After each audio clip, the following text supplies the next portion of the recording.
Hey everybody, how's it going? It is Matt and it is Wild Wednesday. First and foremost, I do hope each and every one of you are having a great morning, evening, dawn, day, or dusk, all that lovely stuff, because life really is too short as is.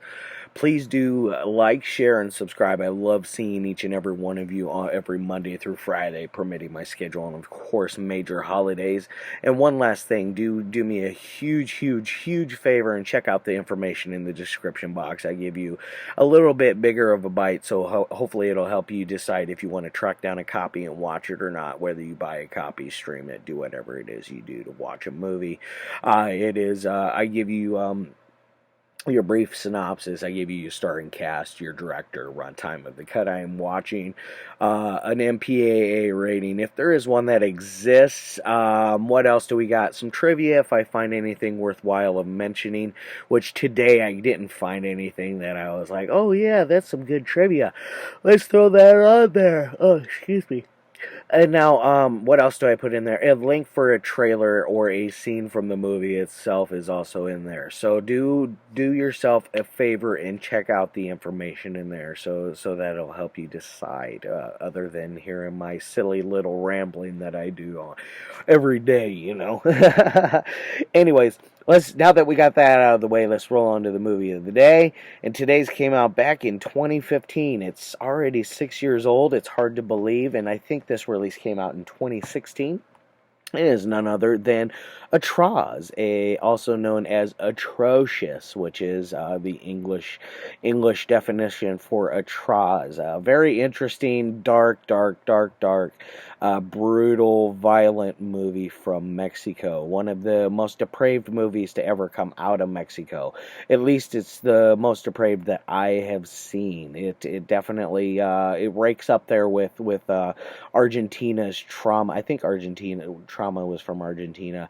It ranks up there with that. It is definitely a very sick and twisted and demented movie. Now, before I get on to any of that, this is the 3-disc release from Unearthed Films. If you can see the label down there, it is a Blu-ray, DVD, CD. It's got all three of them jam packed in there for you. Here's your Blu-ray, DVD, and CD right here, soundtrack. So it's got a lot to go on here. As far as special features go, it's got the original short film, which the original short film is actually in the movie itself. It's one of the stories that happened during the beginning course of our movie. So it definitely it shows the aging of our main character of this movie, this fella right here. He is a very dark person. His name is Goyo. That's all I remember is his name is Goyo. And his friend they call Gordito. Sorry, Gordito is fat guy. You know, not Gordita. That's fat woman. Excuse me. Either way, Gordito. Gordito's got these wicked piercings all in his face and stuff. It looks like he tripped and fell face first into a tackle box. It's pretty funny looking, not gonna lie. But back onto the special features. Like I said, it's got that original short on there. It's got a making of featurette. It's got a featurette on the special effects on there. It's got all kinds of stuff on there besides the Blu-ray DVD soundtrack. So it's got a lot of goodies in there, and of course it has the standard issue gallery for Unearthed Films trailers. I didn't check to see if they worked, but Unearthed Films is notorious for having trailers that don't work in their galleries. I don't know what it is about them that it does that, about why that happens, but it happens quite often. I've noticed with a lot of my films I've gotten from Unearthed. So if you're really looking into the trailer gallery, proceed with caution. They definitely can mess that up a little bit.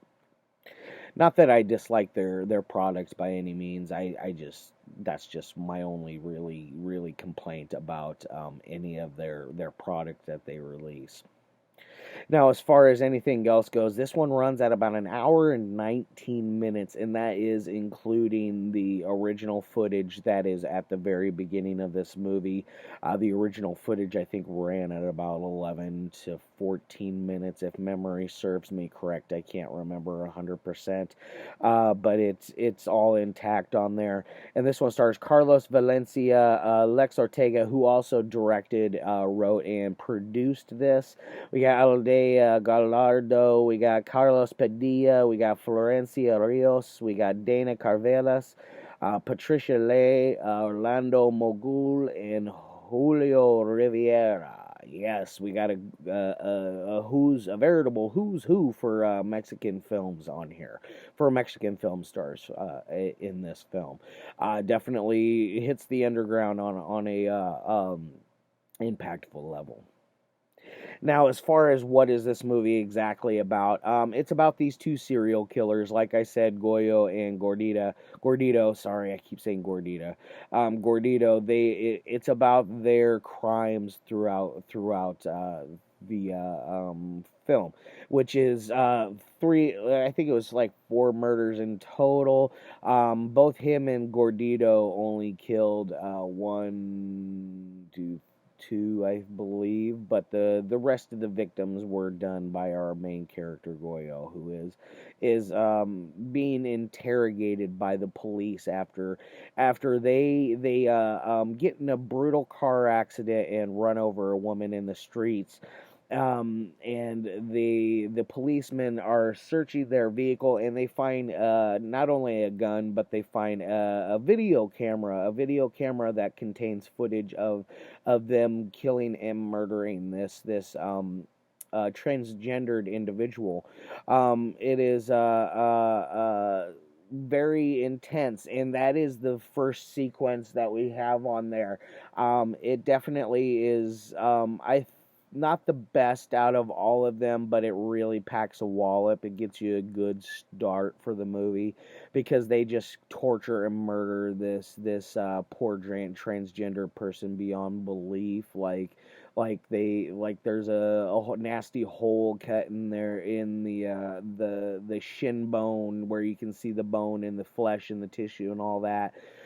They cut off one of the breasts and rip out all the meat in there and dump acetone and pee in it. And the victim happens to have pooped at some point, and they are messing around with the poop and throwing it around and smearing it on the person in their wounds and stuff like that. It kind of reminded me of August Underground when they were doing that, because he even used a little piece of cardboard like what they used in AU, if memory serves me correct. I'll have to revisit that one and review it for you guys, because it's been a couple of years since I've watched that one. Very, very, very intense movie itself. And this is very similar in style, because this is all basically, not all of it, but about 98% of it is done through some sort of lower grade camcorder footage that is done in a pseudo snuff style.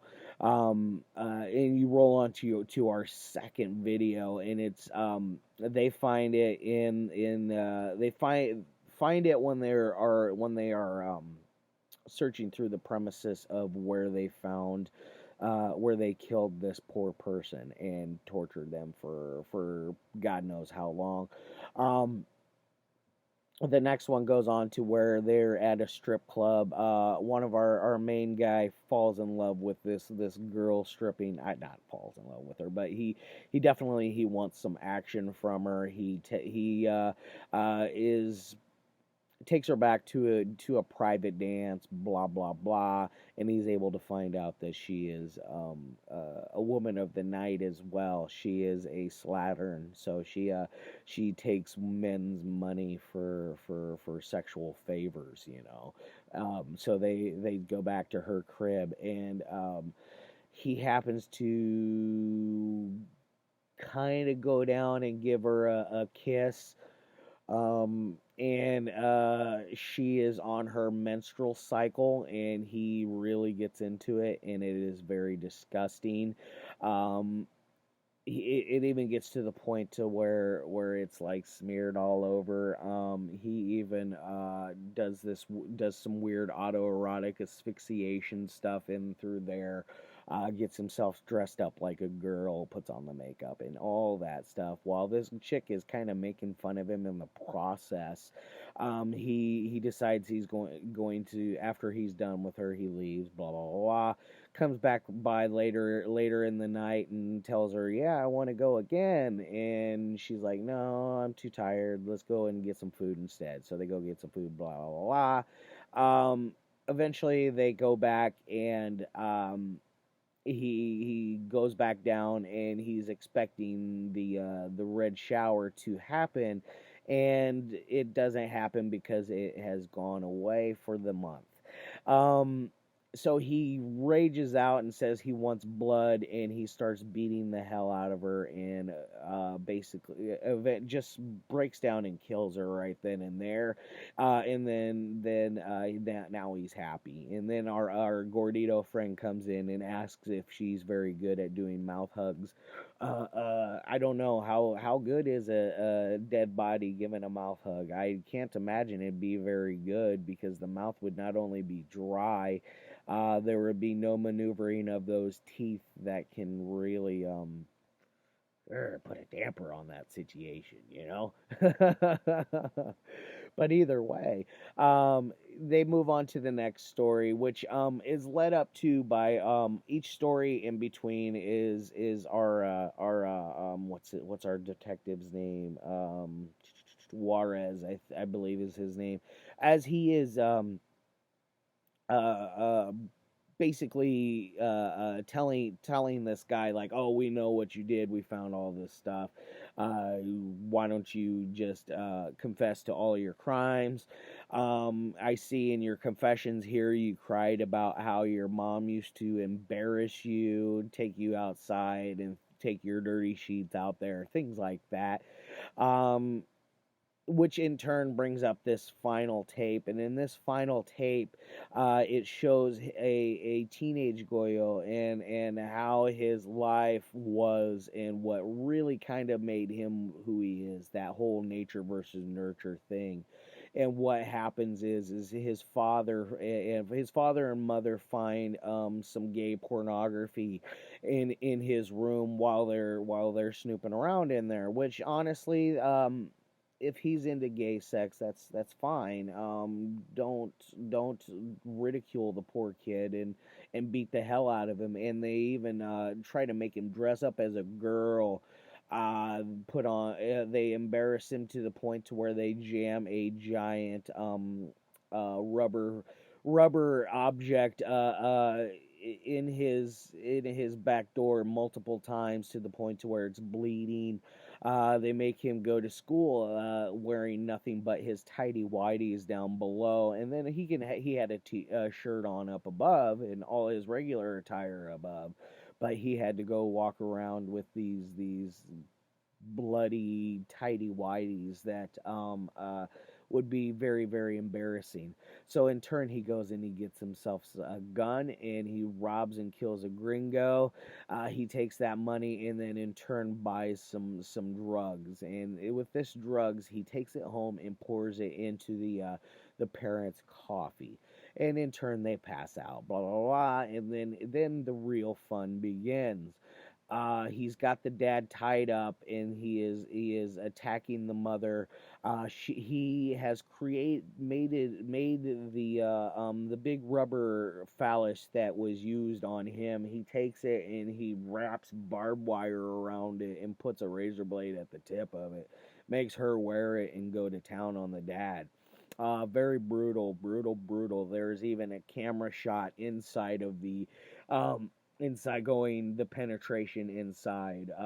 It is obviously a fake setup shot. There's no way they're going to stick somebody's going to stick a razor bladed object inside of them to perform that act. So that is definitely obviously a faked act. It kind of reminded me of the bottle scene in Torment.